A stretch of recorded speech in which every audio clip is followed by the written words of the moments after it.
71 km, 65 di gara effettiva, ma nessun stravolgimento della classifica. È andata in archivio senza particolari sussulti, ma con il consueto contagioso entusiasmo la quarta tappa del Giro Sardegna. La corsa a tappe di scena sulle strade del nord-est dell'isola fino al prossimo 1 maggio.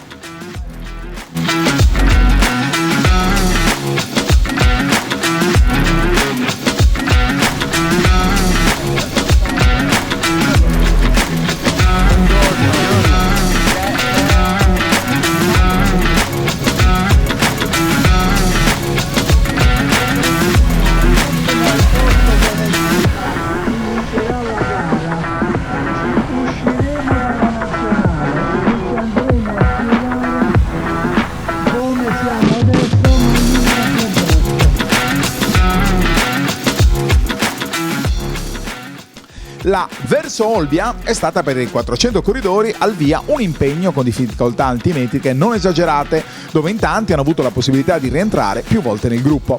Dopo lo schieramento di partenza, nello spazio antistante l'hotel Ianne Sole, i due gruppi del Gran Giro e del Medio Giro sono partiti separati da 15 minuti verso il primo attraversamento, 16,5 km da vivere in maniera cicloturistica per riuscire a godere, per una volta, di ciò che circonda la bicicletta.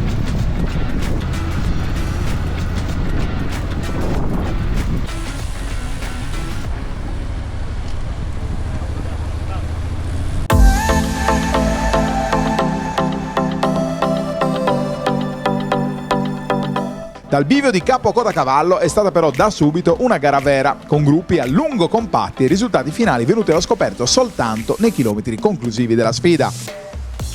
Nel medio giro maschile il primo a tagliare il traguardo è stato Daniel Pellegrinelli. Il successo del portacolori della TCT ha permesso di proteggere il suo compagno di squadra e il leader generale del giro Luca Boschini. Per Leonardo Mona della Rodman Team un ottimo secondo posto che permette di avvicinarsi ai 40 secondi di ritardo. Podio ritornato all'antica nel medio giro femminile, dove Antigone, costantemente nel secondo gruppo tutto al maschile della corsa, ha accumulato altri 3 minuti di vantaggio su Dana Wagner. La notizia di giornata è stata però l'orgoglio tutto sardo del Gran Giro maschile. Il ritorno alla vittoria scontata di Purbrook è infatti colorata dal nome del suo inseguitore, Umberto Parente. Il campano, residente da tempo nell'isola e tesserato per la SC Cagliari, ieri aveva tentato la fuga e oggi ha conquistato con merito il secondo gradino del podio davanti a un altro big, Franz Wieser. Come è andata oggi? Bene, è stata una gara breve però intensa, abbiamo tirato da subito, fatto selezione, non è stato facile, poi venivo anche da una gara molto stancante il giorno prima, avevo tentato una fuga, quasi 80 km da solo, quindi ero un po' stanco diciamo, però ho tenuto bene, poi in volata diciamo mi sono difeso e ho strappato questa seconda posizione. La fuga di ieri, poi ripreso a punto, ma anche il secondo posto di oggi tra coloro che di fatto si stanno giocando il giro dimostra che forse avresti potuto osare qualcosa di più se non ci fosse stata quella prima tappa sfortunata. Sì, purtroppo il secondo giorno ho avuto un problema meccanico, ho forato proprio in partenza e quindi diciamo sono uscito dalla classifica generale, però diciamo qualche piccola soddisfazione ce la stiamo prendendo lo stesso. Resta il bilancio di questa settimana, di questa organizzazione, come ti sembra? Estremamente positivo, esperienza bellissima da ripetere. Nell'economia del giro, a parte il ritorno sul podio di Bruno Sanetti, Purbrook ha guadagnato altri 2 secondi sull'inseguitore. Sarà dunque braccio di ferro a 2 sino alla fine con Franz Wieser per la vittoria finale. Podio perfettamente immutato, infine, e con esso la classifica generale nel Gran Giro femminile.